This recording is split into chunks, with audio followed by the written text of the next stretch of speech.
Welcome to episode 35 of So You Want to Be a Star in the Music Business. Today's topic is focusing on that beginning relationship between an artist, yourself, and a potential new manager. So there's many different ways that artists come across new managers. Some could be referrals, some could be somebody that's been around just for a while since you've been developing your career.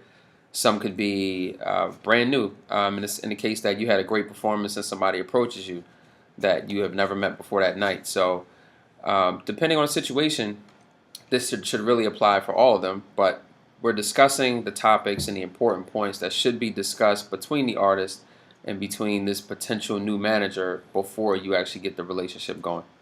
It should also bring up, and I'm glad Kevin mentioned this, if you're not going to have a relationship with a manager by approaching the manager, okay, any professional manager has a list of clients, or at least one major client, that they believe in. You have got to wait for the manager to come to you.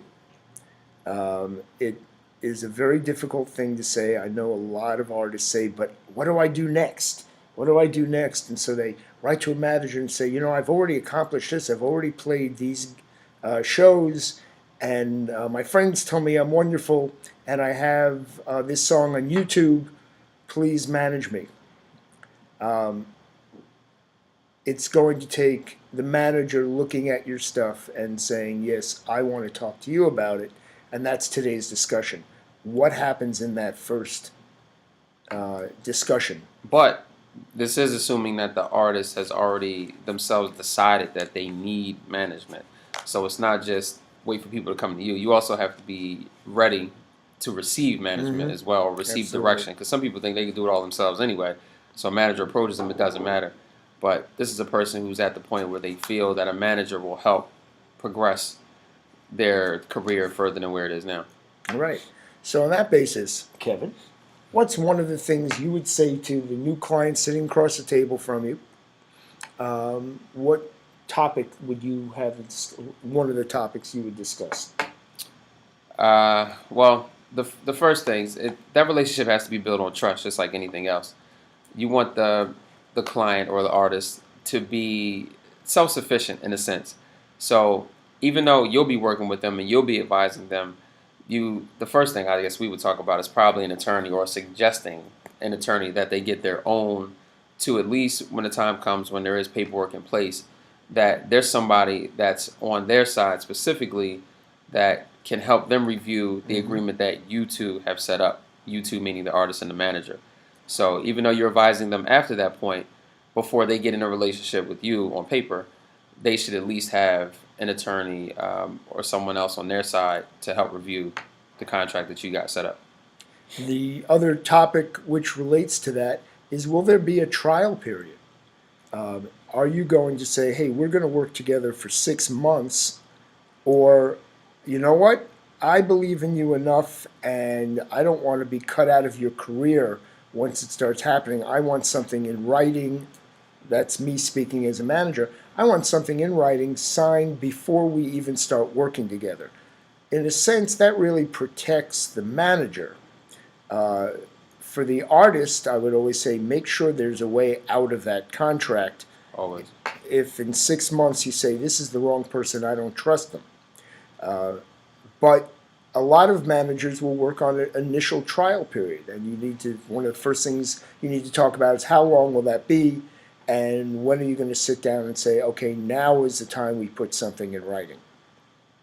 The issues, of course, are how much money, what commission is going to be paid. Is that going to be on the gross or net of your income from a show or a record or merchandise? I mean, there's a long list of things you might make money on. But initially, you can just do a handshake. If you trust each other for a few months. And the other thing is, the artist needs to say, hey, how committed are you to me? Because if you're talking about a trial period, that means in a few months, if something doesn't work out, you're going to drop me. And the issue for that, which makes perfect sense, is what does the manager expect the artist to accomplish in that period of time? I was going to bring that up. Go ahead. Expectations. And it's funny, just this relationship, just like any other relationship, personal or business, is that the artist and the proposed manager need to be on the same page in terms of what to expect from the first 6 months, the first year, second, third, fourth, fifth. Because to develop a career, a successful career, does take time. It takes energy. It takes a team.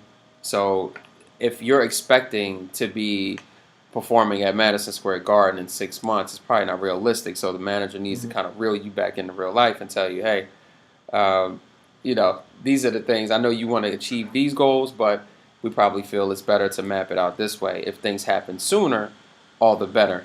But you at least want to set realistic expectations, because if the artist doesn't meet those expectations, they're probably going to lose motivation. They're probably not going to be your client for long, and the relationship just doesn't work. And chances are the manager is going to expect the artist to lay out some money on the artist's own behalf, not to the manager. If in the first discussion, the manager's saying, hey, Susan, I think you are one of the best singers in the world. I believe in you. This is the reason I want to work with you. But there are a couple of ways we can improve what you do.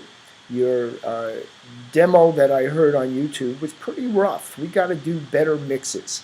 Or, the clothes you're wearing doesn't really identify you, and it doesn't match the kind of music you're doing. We need to improve that. That's simple enough, but buying clothes or going back in the studio costs money, and the manager is not going to pay for it. That is the job of a producer. We need to clear that up.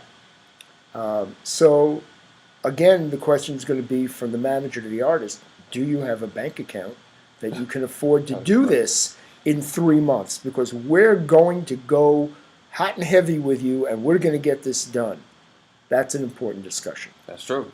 No, that's a key point. Finances, like the finances have to match the goals. And if they don't, then you have to figure out how to make the finances match the goals, and that could add to the timetable that you set. So, again, it's just the expectation. Mm-hmm. Yeah, and the artist, of course, asking the manager, what have you done for other people?